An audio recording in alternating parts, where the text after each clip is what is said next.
ಹಾಂ ನೋಡಿ, ಇಲ್ಲಿ ವಿಜಯನಗರ ಪೈಪ್ಲೈನ್ ರಸ್ತೆಯಲ್ಲಿ ನಿವೃತ್ತ ಪ್ರಾಂಶುಪಾಲರು Basava college, Basaveshwara college, Rajajinagar, Manohar sir ಅಂತ ಹೇಳ್ಬಿಟ್ಟು ನಿವೃತ್ತ ಪ್ರಿನ್ಸಿಪಾಲರು.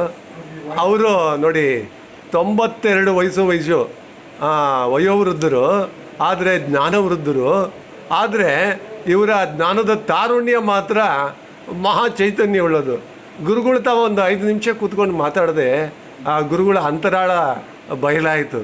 ಅವರ ಒಂದು ಮಹಾ ಚೈತನ್ಯ, ಜ್ಞಾನದ ಅಂಬಲ, ಅವರ ಒಂದು ಮುಗ್ಧತೆ, ವೈಶಾಲ್ಯತೆ, ಸರಳತೆ, ನಿಷ್ಕಪಟತೆ ಇವೆಲ್ಲ ನಮಗೆ ಮನಸ್ಸೆಳೆದು.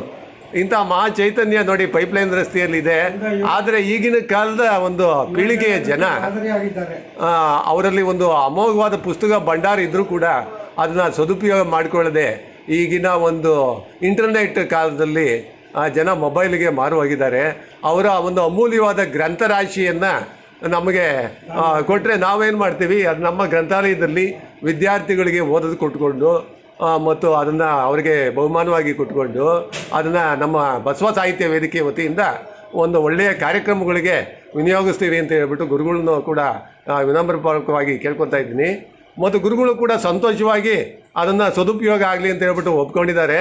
ಅವ್ರನ್ನೂ ಕೂಡ ನಮ್ಮ ಕಾರ್ಯಕ್ರಮಕ್ಕೆ ಆಗಾಗ್ಗೆ ಕರೆದು ಒಂದು ತಿಂಗಳಿಗೊಂದು ಕಾರ್ಯಕ್ರಮ ಮಾಡಿ ಅವ್ರನ್ನ ಮಾಡಿದಾಗೆಲ್ಲ ಕರೆದು ಗೌರವಿಸುವಂಥ ಒಂದು ಆಸೆ ಇದೆ. ಯಾಕೆಂದರೆ ಈ ಒಂದು ಚೈತನ್ಯ ಅನೇಕ ವಿದ್ಯಾರ್ಥಿಗಳನ್ನ ಭವಿಷ್ಯವನ್ನು ರೂಪಿಸಿದೆ, ಅವರ ಒಂದು ಬಾಳಿಗೆ ಬೆಳಕನ್ನು ಕೊಟ್ಟಿದೆ. ಅಂಥ ಒಂದು ಉತ್ತಮವಾದ ಅತ್ಯುತ್ತಮವಾದ ಚೈತನ್ಯ ಇದು ಇವತ್ತು ವಿಶ್ರಾಂತ ಸ್ಥಿತಿಯಲ್ಲಿ ಒಂದು ಇದೆ. ಅವರ ಒಂದು ಜ್ಞಾನದ ಅಂಬಲ ಬಹಳ ದೊಡ್ಡದು. ಅನೇಕ ಪುಸ್ತಕಗಳನ್ನು ಸಂಗ್ರಹಿಸಿದ್ದಾರೆ ಮತ್ತು ಅವನ್ನೆಲ್ಲ ಓದಿ ಅವರು ಜ್ಞಾನವೃದ್ಧರಾಗಿದ್ದಾರೆ. ಅವರ ಒಂದು ಆಶೀರ್ವಾದ ಕೂಡ ನಮ್ಮ ಮೇಲೆಲ್ಲ, ನಮ್ಮ ಬಸವ ಸಾಹಿತ್ಯ ವೇದಿಕೆ ಮೇಲಿದೆ. ಗುರುಗಳ ಒಂದೆರಡು ಮಾತುಗಳನ್ನ ಆಡಬೇಕು ಅಂತ ಹೇಳ್ಬಿಟ್ಟು ನಮ್ಮ ಒಂದು ಬಸವ ಸಾಹಿತ್ಯ ವೇದಿಕೆ ವತಿಯಿಂದ ನಮ್ಮ ಒಂದು ಕವಿಗಳಿಗೆ ಮತ್ತು ನಮ್ಮ ಸಾಹಿತ್ಯದ ಅಭಿಮಾನಿಗಳಿಗೆಲ್ಲ ಕೂಡ ಒಂದೆರಡು ಮಾತುಗಳನ್ನ ಹೇಳಿ ಗುರುಗಳೇ. ನೀವೊಂದೆರಡು ಮಾತಾಡಿ ನಿಮ್ಮ ಅನಿಸಿಕೆ. I don't know what to say, but this much I tell you. Appearance is deceptive. I speak in English because I force of language. I taught all the English medium institutions successfully. ನೋಡಿ, ಇವರು ಆಂಗ್ಲ ಭಾಷೆಯ ಶಿಕ್ಷಕರು, ಆದ್ರಿಂದ ಅವರು English ಮಾಧ್ಯಮದಲ್ಲೇ ಭಾಷಣ ಮಾಡ್ತಾ ಇರೋದು ಮತ್ತು ಇದರಿಂದ ಅವರ ಇಂಗ್ಲಿಷ್ ನಾಲೆಜ್ ಜಾಸ್ತಿ ಇದೆ. ಆದ್ರಿಂದ ಅವರು ಶುದ್ಧ ಕನ್ನಡದಲ್ಲಿ ಒಂದೆರಡು ಮಾತೃಭಾಷೆಯಲ್ಲಿ ಹೇಳ್ಬಿಡಿ ಗುರುಗಳೇ. ಯಾವ ಕಡೆಯಿಂದ ಬಂದವರು ಗುರುಗಳೇ ತಾವು? ನಾನು ಶಿವಪ್ರಸಾದ್ ಆರಾಧ್ಯರವರು ಈಗ ತಾನೇ ನನ್ನ ಬಗ್ಗೆ ಪರಿಚಯ ಮಾಡಿಕೊಟ್ರು. ಅವರು ಅಂದ್ಕೊಂಡಷ್ಟು ನನಗೆ ಏನಿದೆ ಗೊತ್ತಿಲ್ಲ. ಅವರ ಸಹೃದಯತೆ, ಸೌಜನ್ಯತೆ, ಅಪಿಯರೆನ್ಸ್ ಡಿಸೆಪ್ಟಿವ್, ತೋರಿಕೆ ಬೇರೆ, ವಾಸ್ತವ ಬೇರೆ. ತೋರಿಕೆಯಲ್ಲಿ ನಾನು ಒಳ್ಳೆಯದಾಗಿ ಕಾಣ್ತಿರೋ ಕೆಟ್ಟದಾಗಿ ಕಾಣ್ತಿರೋದಲ್ಲ, ಅವರವರ ಮನೋಧರ್ಮಕ್ಕೆ ಬಿಟ್ಟಿದ್ದು. ಆದರೆ ನನಗೆ ಇಷ್ಟು ಮಾತ್ರ ನಿಜ, ನಾವು I am as good or as bad as anybody else ಅಂತ. ನಾನು ಸಾಮಾನ್ಯರಲ್ಲಿ ಸಾಮಾನ್ಯ, ನನ್ನಲ್ಲಿ ವಿಶೇಷತೆ ಏನಿಲ್ಲ. ಅವರ ವಿಶೇಷತೆ ಕಂಡಿದ್ದರೆ ಕನ್ನಡಿಯಲ್ಲಿ ಅವರನ್ನ ಕಂಡ್ಕೊಳ್ತಾರೇನ, ನನ್ನದು ಏನಿಲ್ಲ.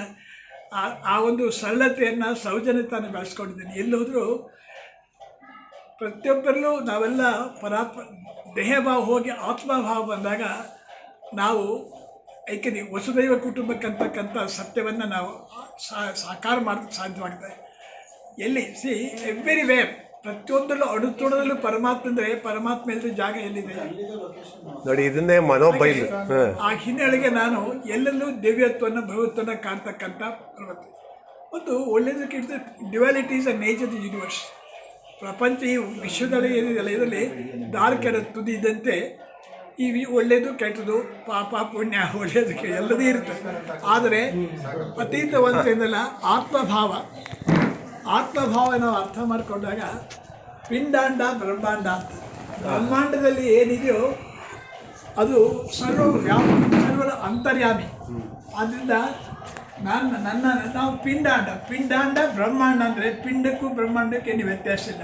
ಪಿಂಡಾಂಡ ಬ್ರಹ್ಮಾಂಡದ ಅಂಶನೇ ಇದೆ. ಹಾಗೆ there is nothing other than self ಅಂತ ಹೇಳ್ತಾರೆ. ಅಂದರೆ ನಾನು ಅಂತೀನಿ ನಾನು ಯಾವುದು ದೇಹ ಭಾವ ಬೇರೆ ಆತ್ಮಭಾವ ಬೇರೆ.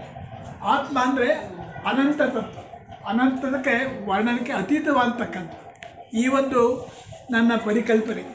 ಈಗ ಒಬ್ಬರು ಜರ್ನಲಿಸ್ಟು ಒಂದು ಕವನವನ್ನು ನಾನು ಓದಿದೆ, ಅದು ನನಗೆ ಜ್ಞಾಪಕ ಆಗ್ತದೆ. ಈ ಸೃಷ್ಟಿಯ ಒಂದು ರಹಸ್ಯವನ್ನು ಒಂದು 6 ಮಾತಲ್ಲಿ 6 ಸಾಲಿನಲ್ಲಿ ಹೇಳ್ತಾರೆ. ಅದನ್ನು ನಾನು ನಮ್ಮ ಶಿವಪ್ರಸಾದ್ ಅವರಿಗೆ ಏನೋ ಸ್ವಲ್ಪ ಜ್ಞಾಪಕ ಇದೆ, ಅದನ್ನು ಹೇಳೋದಕ್ಕೆ ಪ್ರಯತ್ನ ಪಡ್ತಾರೆ. ಬ್ರಹ್ಮಾಂಡವ ಸುತ್ತುತ್ತಿದೆ ಭೂಲೋಕದ ಭಾವ, ಬ್ರಹ್ಮಾಂಡವ ಸುತ್ತುತ್ತಿದೆ ಭೂಲೋಕದ ಭಾವ, ಒಳಗುಟ್ಟನ್ನು ಹುಡುಕುತ್ತಿದೆ ಇಹಲೋಕದ ಜೀವ. ಬ್ರಹ್ಮಾಂಡವ ಸುತ್ತುತ್ತಿದೆ ಭೂಲೋಕದ ಭಾವ, ಒಳಗುಟ್ಟನ್ನು ಹುಡುಕುತ್ತಿದೆ ಇಹಲೋಕದ ಜೀವ. ಈ ಮಣ್ಣಿಗೆ ಒತ್ತುತ್ತಿದೆ ಆ ಕಣ್ಣಿನ ಕಾವ, ಈ ಮಣ್ಣಿಗೆ ಒತ್ತುತ್ತಿದೆ ಆ ಕಣ್ಣಿನ ಕಾವ, ಚೈತನ್ಯವು ಮೂಡುತ್ತಿದೆ ಜೀವದ ಪರಿಭಾವ, ಚೈತನ್ಯವು ಮೂಡುತ್ತಿದೆ ಜೀವನದ ಪರಿಭಾವ.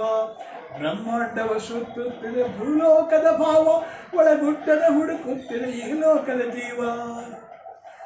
ಈ ಮಣ್ಣಿಗೆ ಒತ್ತುತ್ತಿದೆ ಆ ಕಣ್ಣಿನ ಕಾವ, ಈ ಮಣ್ಣಿಗೆ ಒತ್ತುತ್ತಿದೆ ಆ ಕಣ್ಣಿನ ಕಾವ, ಚೈತನ್ಯವು ಮೂಡುತ್ತಿದೆ ಜೀವದ ಪರಿಭಾವ, ಚೈತನ್ಯವು ಮೂಡುತ್ತಿದೆ ಜೀವದ ಪರಿಭಾವ.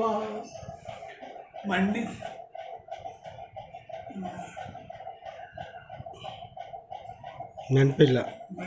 ಮಣ್ಣಿಂದಲೇ ಮೇಲೆದ್ದಿತ್ತು ಆಯ್ತನವ ಸೃಷ್ಟಿ, ಮಣ್ಣಿಂದಲೇ ಮೇಲೆದ್ದಿತ್ತು ಆಯ್ತನವ ಸೃಷ್ಟಿ, ಕಾಣುವುದೆಲ್ಲೆಲ್ಲಿಯೂ ಒಳಗಿಳಿದರೆ ದೃಷ್ಟಿ, ಕಾಣುವುದೆಲ್ಲೆಲ್ಲಿಯೂ ಒಳಗಿಳಿದರೆ ದೃಷ್ಟಿ.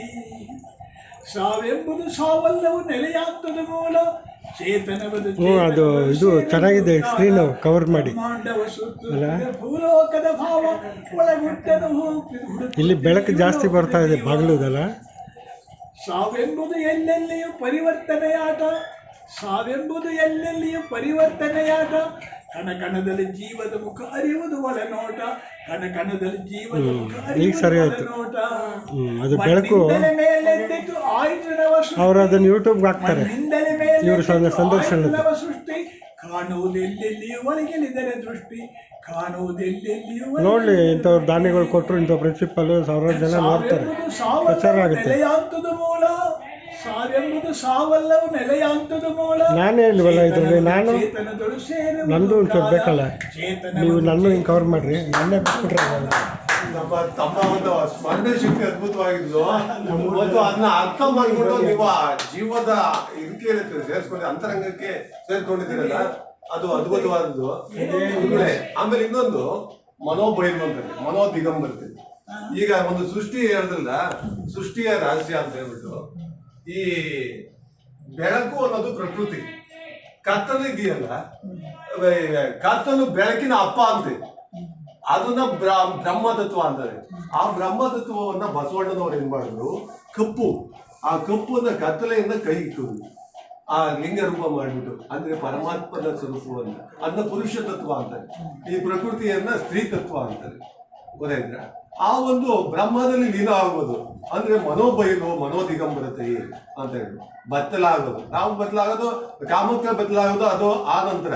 ಆದ್ರೆ ಜ್ಞಾನಕ್ಕೆ ಬದಲಾಗೋದು ಇದೆಯಲ್ಲ, ಜ್ಞಾನ ದಿಗಂಬರಿಯ ಮನೋದಿಗಂಬರ ಇದೆಯಲ್ಲ, ತಾಯಿ ಮುಂದೆ ಬದಲಾಗೋದು, ಇದು ಬಹಳ ಶ್ರೇಷ್ಠವಾದದ್ದು. ಆ ಗೊಮ್ಮಟ ಬದಲಾದ, ಬಸವಣ್ಣ ಆದ್ರೆ ಬಟ್ಟೆ ಇಟ್ಟರು ಬದಲಾದ, ಅಕ್ಕಮಹಾದೇವಿ ಅವಳೊಂಥರ ಬದಲಾದ್ರು.